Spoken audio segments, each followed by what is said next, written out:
Okay, so I'm getting to a video that I wanted to make earlier in the year, but didn't think would get made because we all know that Doug Martin was going to be cut by Tampa Bay at some point, either this year in the offseason or next year in the preseason.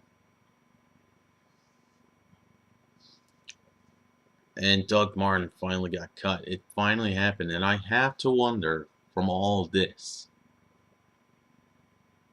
now that Doug Martin's out, could we see an evolution of either Jaquiz Rogers or Peyton Barber?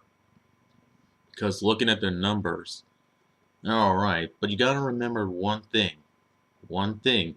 One thing. One thing. One thing. One thing. One thing. They were a part of the running back rotation that the Tampa Bay Buccaneers had.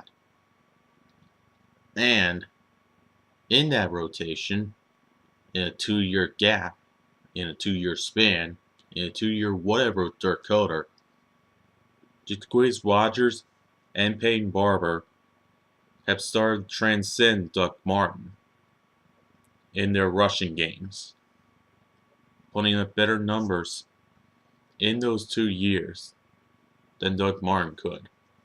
Because Doug Martin, after having an average season last year, albeit ended with that drug abuse violation policy, he came back this year, put up shitty numbers.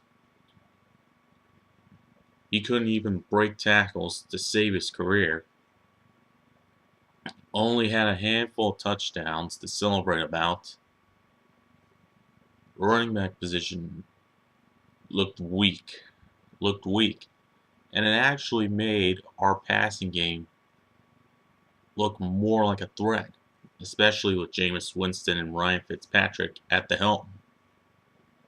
So, all in all, not a bad move to release Doug Martin.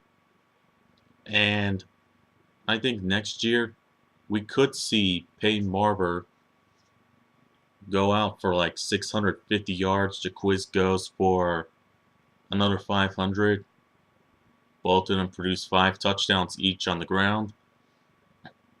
And if Charles Sims isn't a third running back, then the rookie running back that we do get might get some workouts. And he might get about 30 carries. And we'll see where it goes from there.